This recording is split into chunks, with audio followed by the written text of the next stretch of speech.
Welcome to Misty Mountain Homestead. My name is Leanne, and today we'll be doing some pressure canning. I like to can my all my beans and chickpeas. We buy them organic in bulk in 10-kilogram bags, and then I can them as needed.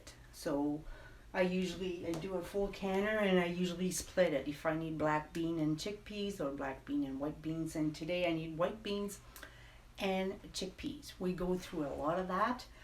The white beans, I mainly use them to make a vegan tea sauce. I do have a video on that. I'll put the link down below if you're interested to watch this. And then the chickpeas, we go through a lot of chickpeas. I use chickpeas to make chickpea patties, burger patties, and I also make a chickpea filling sandwiches. It's like it replaced like an egg salad sandwich type thing. It's very economical. I end up pricing it. I divided it anyway how much it takes, a quarter cup per jar of dry beans. No, half a cup, sorry, per jar, per pint jar, 500 ml. It's half a cup per jar. So here I still pre-soak my beans and my peas, my chickpeas. I soak them overnight just because even if pressure canning, I know a lot of people don't do it. I still do it. I think it's easier digesting, whatever. And I always did it like this anyway. And then I soak them for overnight, and then I just rinse them like I just did here. I just have a big strainer and I rinse them. I boil some water in my kettle already, so that's ready to go. And you fill, and then what I do is just I just fill like a full thing, and it just happens to be the exact space. But if you have your jars about like this, that's probably what you want. And then when you add your water, you want it to have like 1-inch head space. So we'll go ahead and fill this up.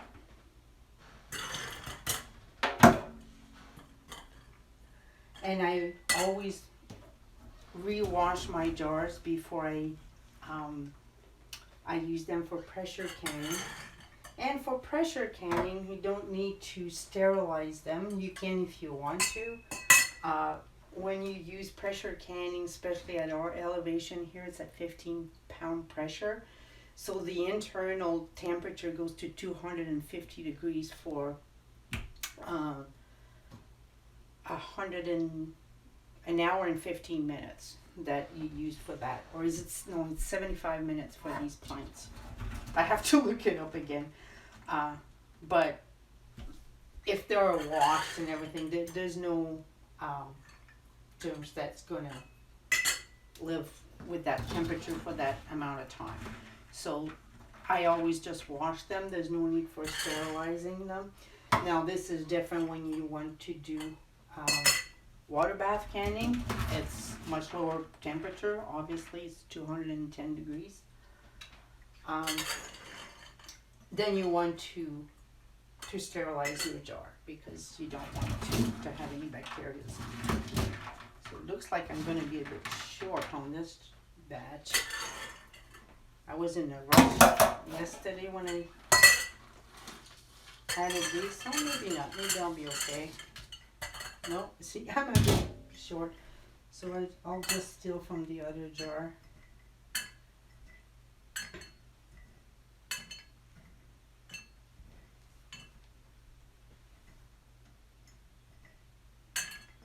We'll make smaller batches, just no big deal.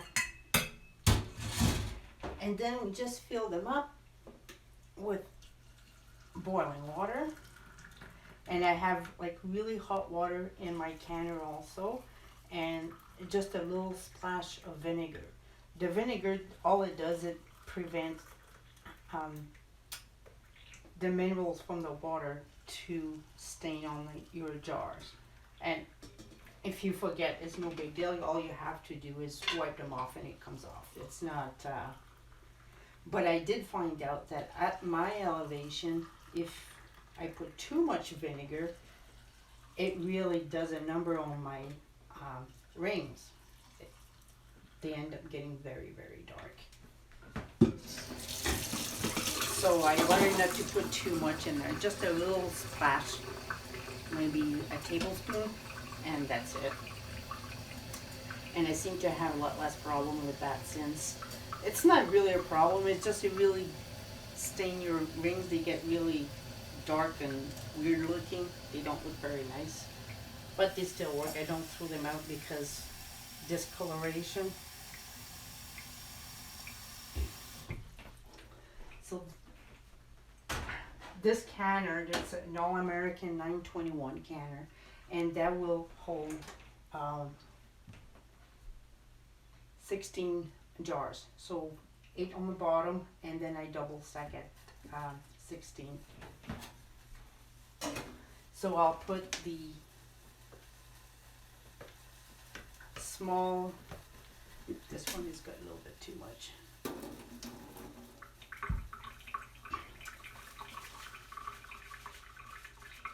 So then you just wipe this. A lot of people just use water. I use vinegar. Doesn't matter what I'm canning. Some people use vinegar just for the sticky stuff and water for everything else. I use vinegar. I make sure it doesn't stick. And since I have my All-American canners and I don't use the Tattlers lids anymore, I have more success at sealing all my jars. Oh, I forgot to debubble. Debubble, if you forget, it's no big deal. All it does, it's not a super requirement. It depends what you're canning. The purpose of debubbling, it's if you have air trapped in there, it will change your headspace. It might lower your headspace if you have a lot of bubbles. So it depends what you're canning, but I find it doesn't make a whole lot of difference on the beans anyway.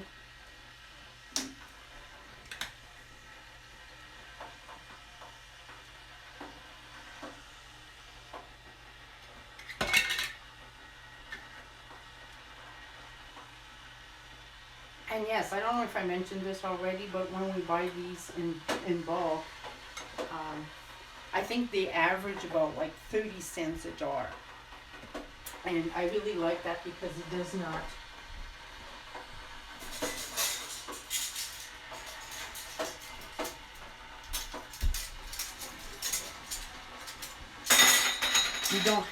you don't have to worry about the liner on our commercial cans. I know most of them says BPA free now. They don't use that anymore, but they obviously using something else. So is it any better? Nobody knows. I don't want to know. So it's pretty much the same thing with what do you call it? Pans that don't stick. That coating on it, the Teflon, they don't use that anymore.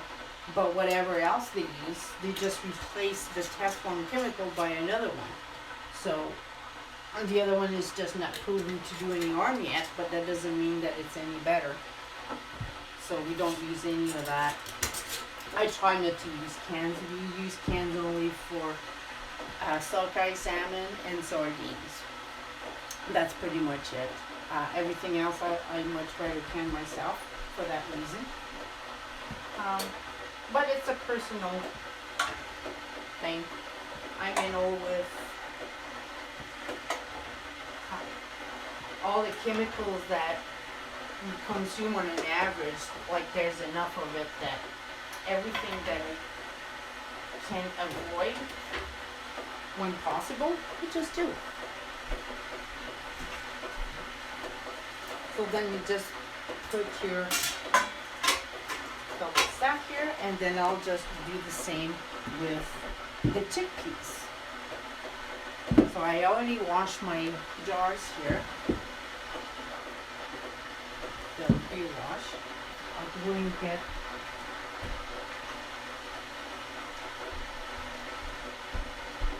and I soak my beans in pails. It's a lot easier.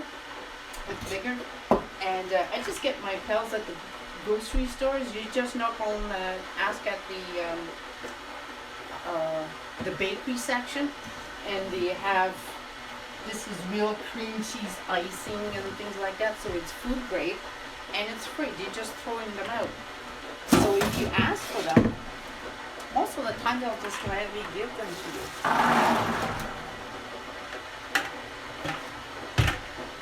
So, and homesteading, I'm sorry about that.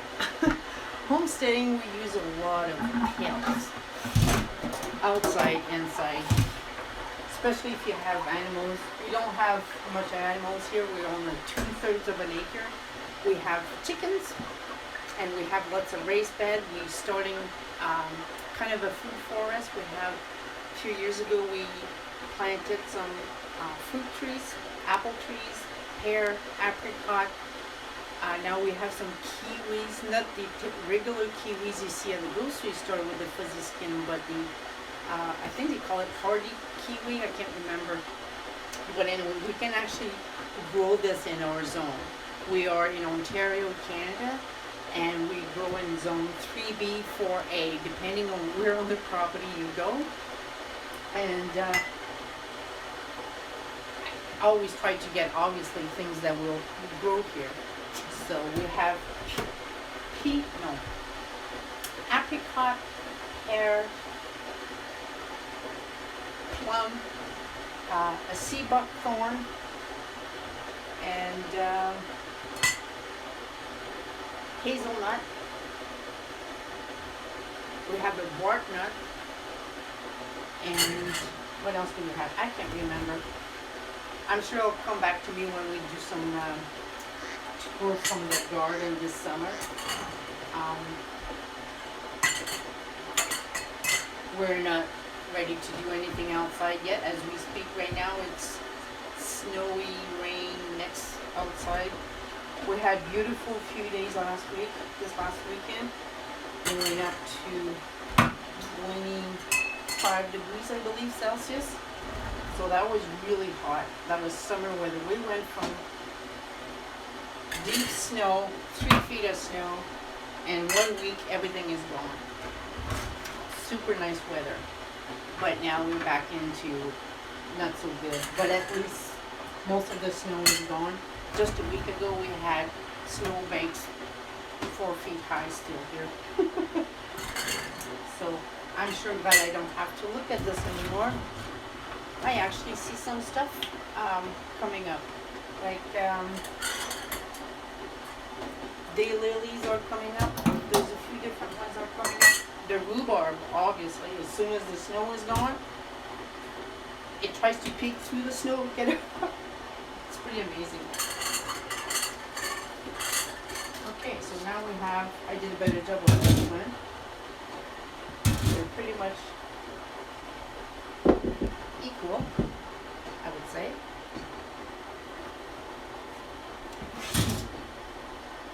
And now just waiting for this water to boil.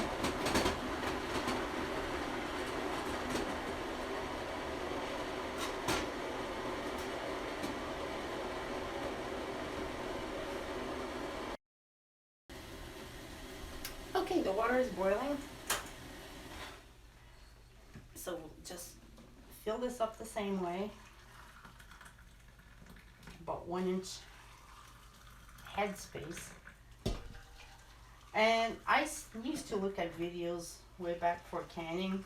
Obviously I don't do much of that anymore, because once you do it enough, then you don't really have to look it up or watching videos anyway. You just Google the time that you need, or like this one, it's 75 minutes for beans and chickpeas. I I always forget. It's usually in my book, but someone has my book right now, so I have to look it up on Google every time. It's 75 minutes for pints. And what you want with 1 inch headspace is a lot of time people tell you it's at the rim here, and it's lower than that. So I don't know if you can see this here, but there you go. So it's a bit lower than that. So there's a couple little other lines, small lines underneath the rim, and I go by that. With the first one, it's usually 1 inch headspace. So we're gonna debubble again.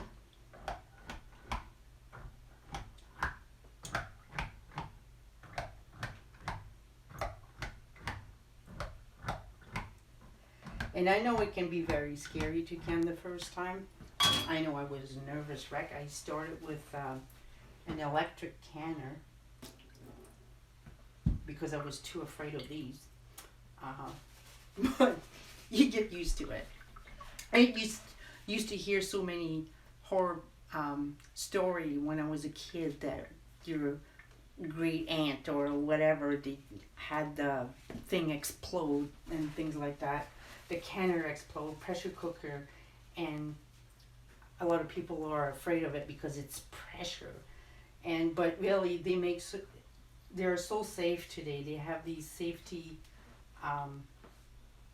things that you don't have to worry about. Just like this is an All-American, so this little plug here will, if there's too much pressure, it will pop up. And you always have to make sure that there's a hole with your vent is, that before you can on every time you look at the hole towards a window or a light, and you have to make sure that nothing is blocking it. And the All-American, all you have to do, what I like about it is you do not need the rubber ring. All you have to do is once in a while I put a little bit of rub a little bit of oil on it, and that's it, and not too much either, just to grease it just a tiny bit. And it does, like these little rubber gaskets, they do pop up. I had one pop up once, and I'm actually glad that it did, because I realize now that, okay, it's not nice because you got all that steam and the stuff from inside. There was black beans, so I had the black stuff all over the place on the ceiling and stuff. But all I had to do is to come and just shut the heat, turn off the heater off the stove, and it stopped, like almost instantly. So it was not scary really. It was just a lot of steam coming out.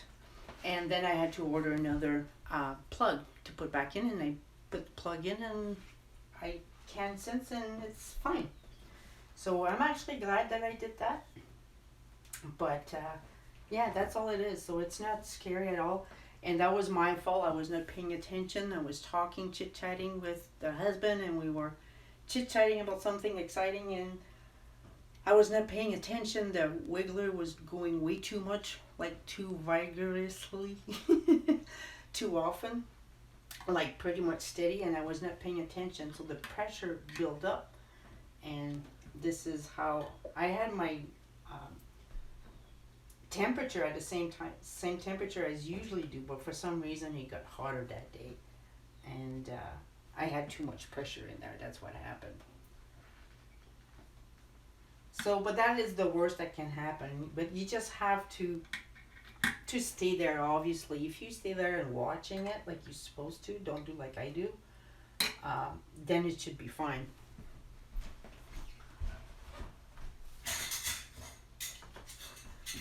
And another thing too, like especially in the winter when it's really cold here, once you can, and when the canner is build the pressure and you start your countdown, you don't want to open a window nearby or a door nearby because you don't want the draft.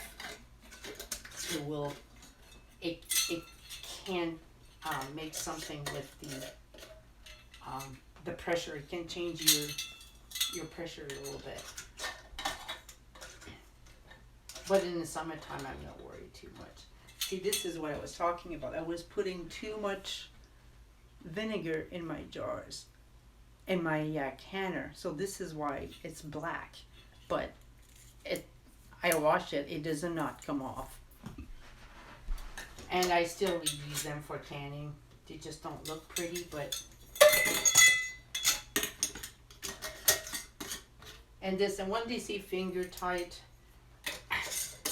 I know it seems confusing sometimes, but it's basically you don't want to put force in it and put it too tight, but you want it nice and snug.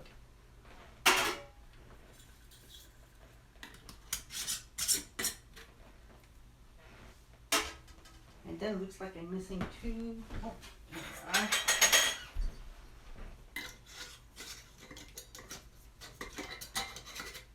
Oh yes, the Tatler lids that I was talking about before. I still have them. There we go. There is one here. These are plastic and they're reusable. And this lasts quite a while, but eventually you need to replace the rubbers also. And they work well, except for me, I was doing it for my beans and chickpeas and things like that, because we go through so much here that I thought that we're going to go through way too many lids, and this can be used and it will be a lot more economical.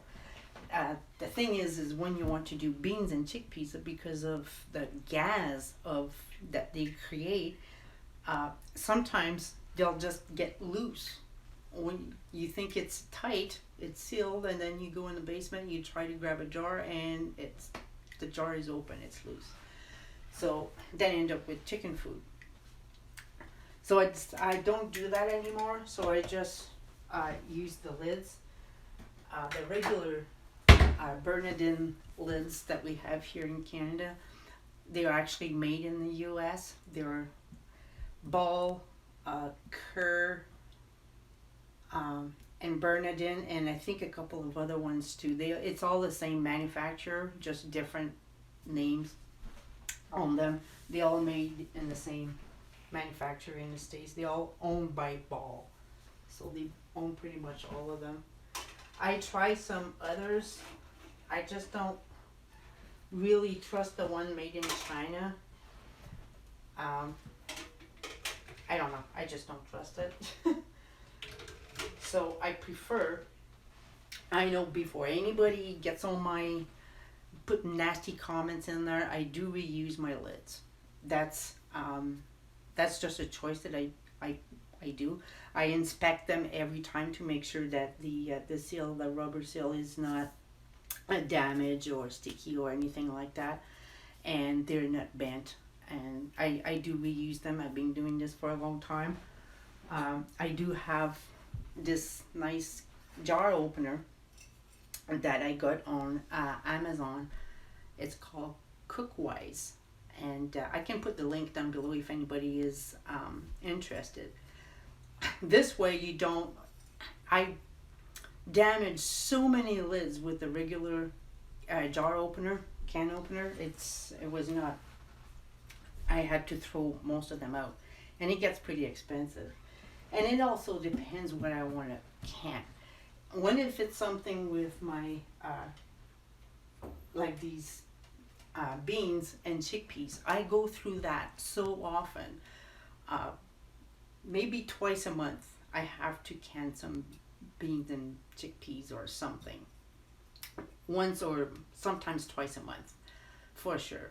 So they all constantly on rotation. They're not, it's not like something that's going to stay in the shelf for 2 years.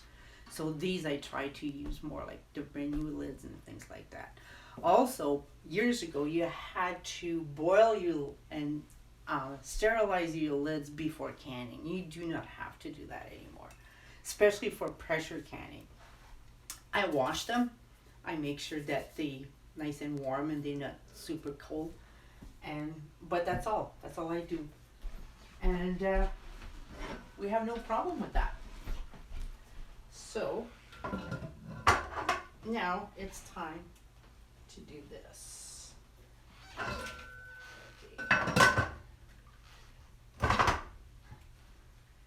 So with the All American, there's a little arrow here and on the lid, and there's a notch on the side, and you just align that, and then you just have to put them so the gap between the lid and this is about the same all the way around.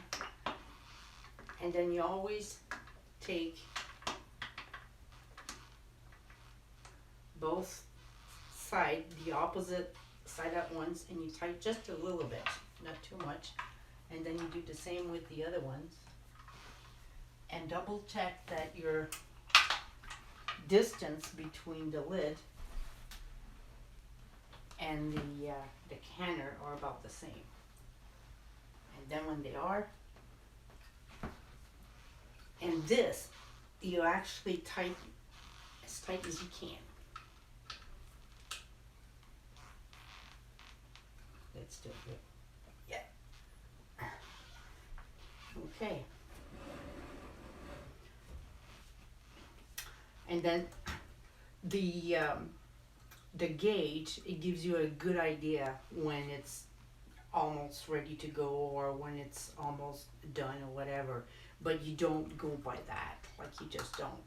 I do find though, like the one on the All American is much better than the one on the Presto. I also have a Presto.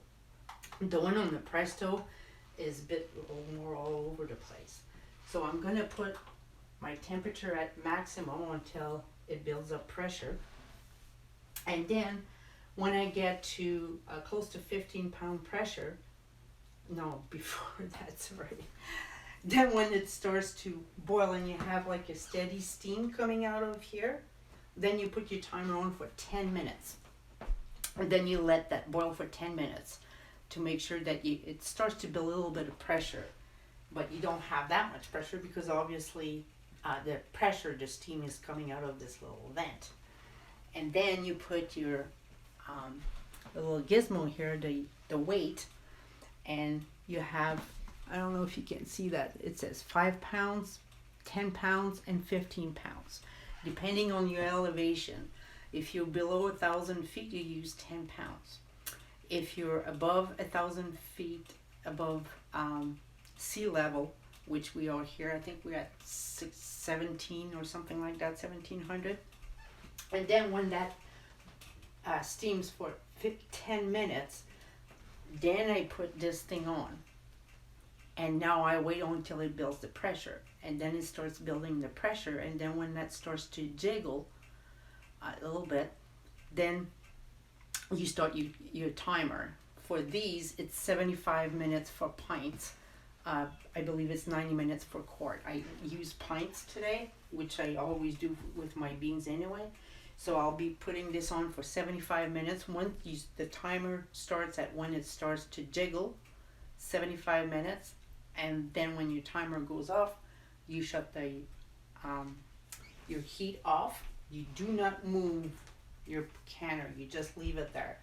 And you wait until the pressure goes completely off. And then you can open your canner. So that's pretty much it. We'll come back once that's ready. Okay, now it just starts to steam.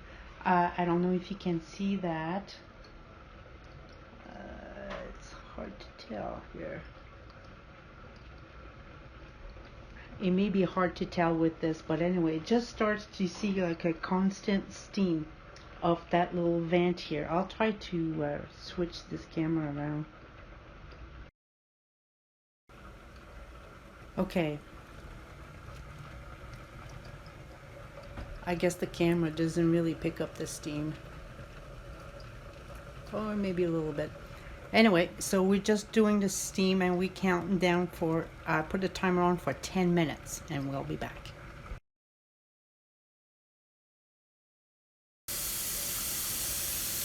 Okay, we're back and the 10 minutes just beep. So we're going to put this at 15 pounds pressure and we're going to put that right in here. There we go. And now we're just going to watch that pressure gauge. It's going to be a little while until it gets to close to 15-pound pressure. When it gets right in the middle here, it should start to wiggle. And when you hear this wiggling, this is when you have to turn the pressure down a little bit. And you keep on putting the pressure down. Depending on your stove, every stove is going to be different. You just put the pressure down just a little notch at a time, and then wait until it jiggles again. And when it's jiggling quite a bit again, then you turn it down until you get to not a steady jiggle, but it should be jiggling between 2 to 4 times a minute. So if you just hear it jiggling a little bit once in a while, that's good. If it jiggles too much and does not stop, then you should turn it down a little bit. So we'll just come back when it starts to jiggle. So I don't know if you can see that, but we are pretty much at almost 15 pounds pressure, and this is just about to start to jiggle.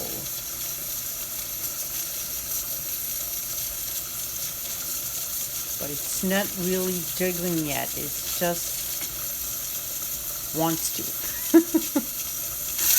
There you go.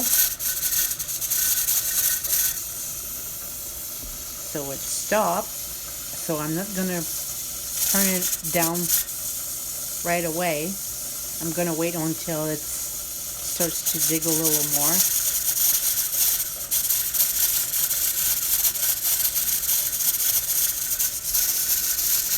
Okay, it's jiggling enough, I think. I'm gonna turn it down. I'm at max. I'm gonna turn it down just to like 9.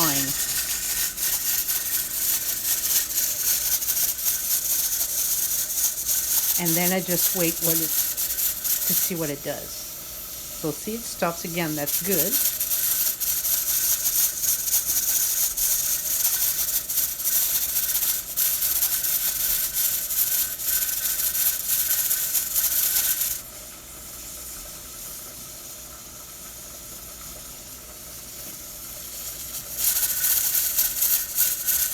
Like 9 is still pretty high. It's going to be too high very soon, so I think I can turn it down already. And I'm going to go to 8.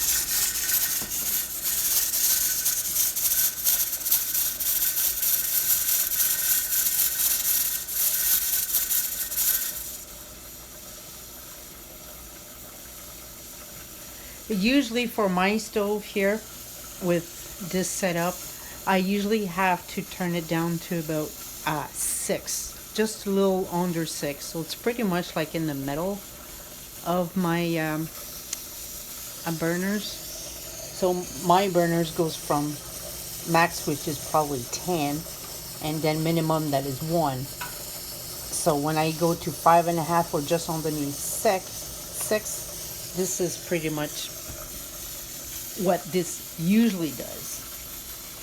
So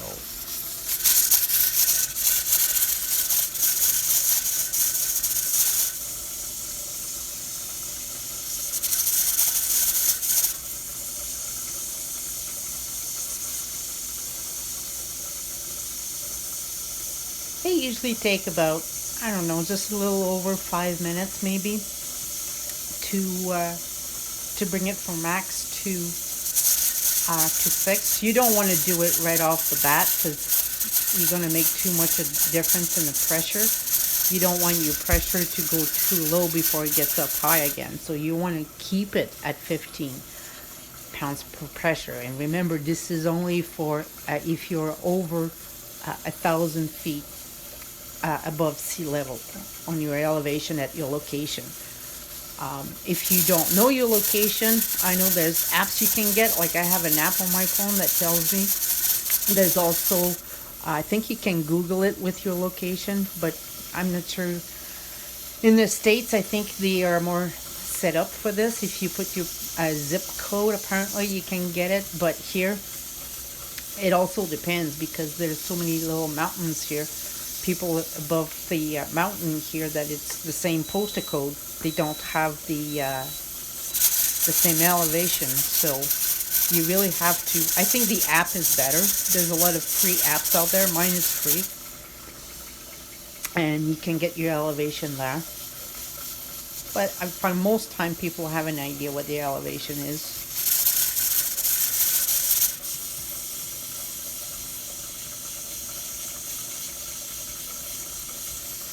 And you know what I forgot? I forgot to put my timer on. So it was 75 minutes. I'm about, 4 minutes into it. So I'm just going to set my timer now for 1 hour and 10 minutes or 11. For 75 minutes, I already used 4. The reason I know this is because I look at how long I've been filming this last section. So I just subtracted that. If you're not sure, always go longer. You cannot go wrong with longer. I think I can turn this down again a bit. Down to 7.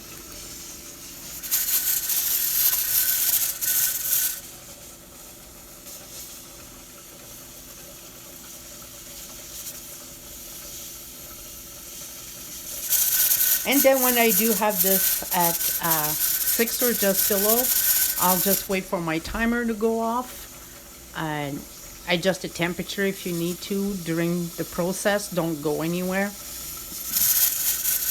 That's the thing with pressure canning. Do not go anywhere. You have to stay there and keep an eye on it. So if you're not, make sure somebody's there to keep an eye on it. So anyway, we'll just pause here and we'll be back as soon as the timer goes off. And we're back. So it looks like the timer went off. It went to waited until it lose all the pressure, and we can take this off.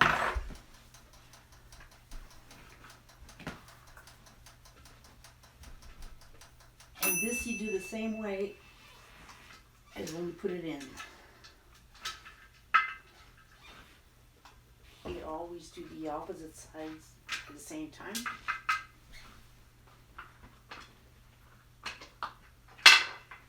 And when you lift this up, always pull it away from your face because the steam is very hot.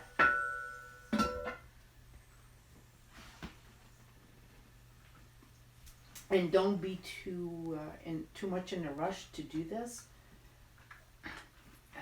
When you open this, you release a lot of pressure, so the temperature goes down very quickly, and you don't want to do it too quick.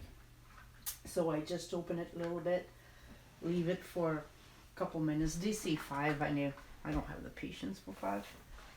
Seems to work for me anyway. Oh, and I'm going to need my jar. This is a really important tool. I don't need I find that I don't use the what do you call it, the magnet anymore for the lids, because you don't really need to boil them and all that stuff anymore, so I seldom use that.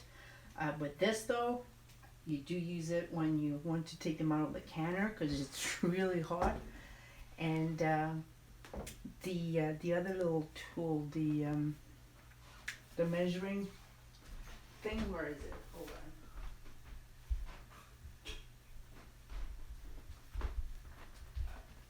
This thing is a very good tool. So every notch is a 1/4 inch. So if you put your jar at the last, you get 1 inch headspace. And then if you put it like at 2, you get 1/2 inch headspace. And you can use a 1/4 inch pace too, I believe, for gems and stuff. 3/4, I never seen it anywhere, but it's there. So we'll try this again.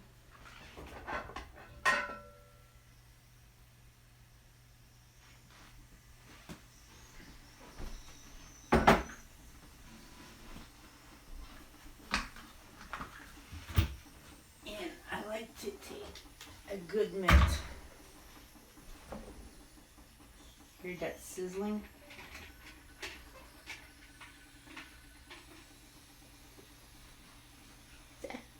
Beautiful chickpeas.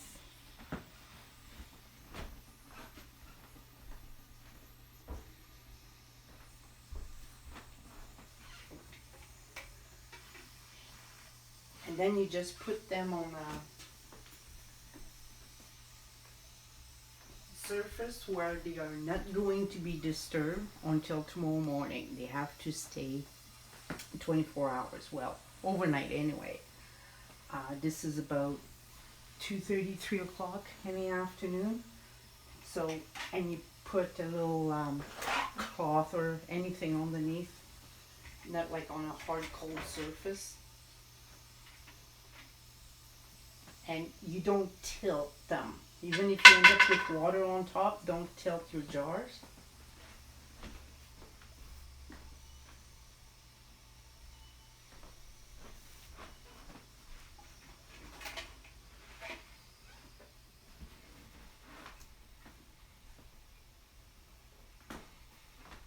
And for me, the only space I have is a table that I have in the dining room to put them out of the way until tomorrow.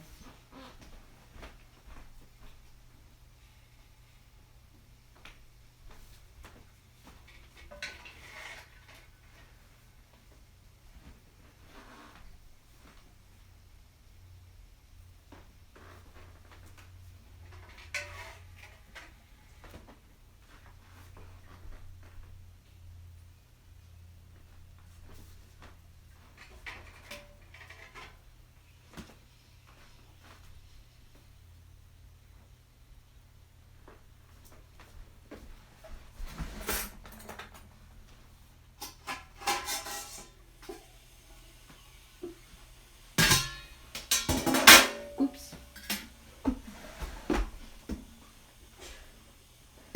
Okay, and here's the white beans.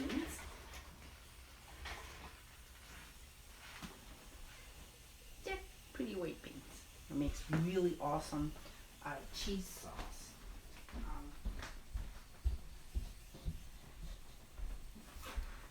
It's a vegan cheese sauce. We're not vegan, but we don't consume any dairy. So no cream, no cheese, no milk, no sour milk, nothing like that.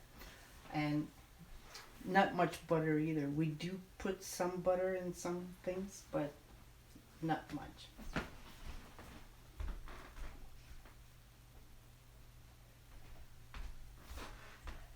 I still put butter on my corn on the cob in the summer when it's fresh. I just can't do without that. That's what seems to be okay with me, if it's only once in a while.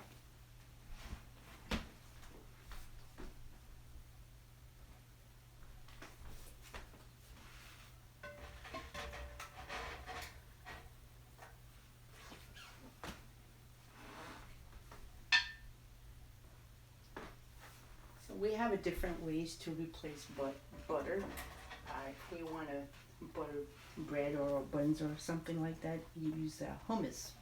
So we go through a lot of hummus.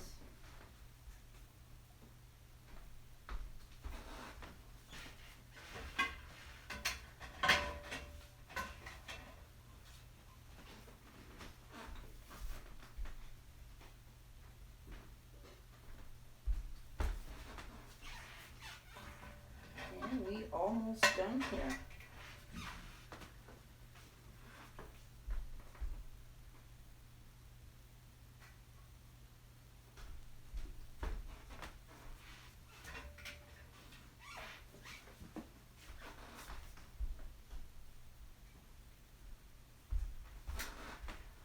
And that was the last one.